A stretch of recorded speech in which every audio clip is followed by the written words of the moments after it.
বগুড়ায় শেখ হাসিনা, ওবায়দুল কাদের সহ আওয়ামী লীগের 101 নেতাকর্মীর বিরুদ্ধে মামলা হয়েছে। এ বিষয়ে আরো জানাতে যুক্ত হচ্ছেন আমাদের সহকর্মী সঞ্জু রায়। সঞ্জু, মামলায় অন্যান্য আসামিরা কারা, এ বিষয়ে বিস্তারিত কিছু জানতে পেরেছেন কিনা আমাদের জানাবেন।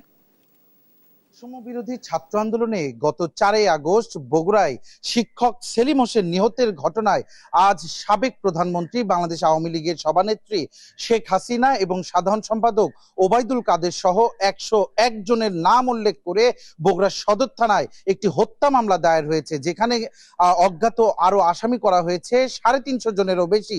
এই মামলায় কিন্তু আসামি করা হয়েছে বগুড়ার 2 সংসদ সদস্য, উপজেলা চেয়ারম্যান, মেয়র থেকে শুরু করে 25 জনেরও বেশি জনপ্রতিনিধি এবং জেলা আওয়ামী লীগের শীর্ষ নেতাদের এই হত্যা মামলায় কিন্তু আসামি করা হয়েছে। আমরা যেটি এজার সূত্রে জানতে পেরেছি, জেলা আওয়ামী লীগের সভাপতি, সাধারণ সম্পাদক, জেলা স্বেচ্ছাসেবক লীগের সভাপতি, সাধারণ সম্পাদক, জেলা যুবলীগের সভাপতি সুভাষিস পোদ্দার লিটন, সাধারণ সম্পাদক আমিনুল ইসলাম ডাবলু, জেলা ছাত্রলীগের সভাপতি সজীব সাহা, সাধারণ সম্পাদক আল মাহিদুল ইসলাম জয় সহ আওয়ামী লীগ এবং এর অঙ্গ সংগঠনের সকল পর্যায়ের যারা নেতৃস্থানীয় নেতৃবৃন্দ ছিল তাদেরকে কিন্তু এখানে আসামি করা হয়েছে। এবং এই মামলাটি আজ শুক্রবারেই বগুড়া সদর থানায় রুজু করা হয়েছে। মামলাটি করেছে নিহত সেলিম হোসেনের বাবা, যাদের নামে মামলা করা হয়েছে। 5 আগস্টের পর কিন্তু জেলা আওয়ামী লীগের অধিকাংশ নেতাই এবং এই মামলায় যাদেরকে আসামি করা হয়েছে তাদের মধ্যে অধিকাংশই কিন্তু ইতিমধ্যে গা ঢাকা দিয়েছে।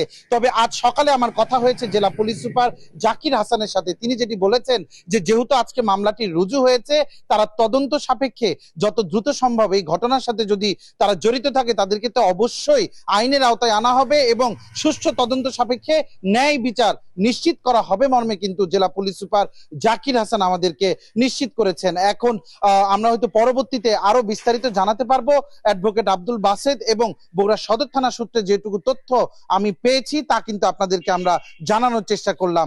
ওবায়দুল কাদের এবং সাবেক প্রধানমন্ত্রী শেখ হাসিনা সহ 101 জনের নামে যে আজকে হত্যা মামলা দায়ের হয়েছে তা নিয়ে এখন পর্যন্ত আমার কাছে এটি ছিল সর্বশেষ।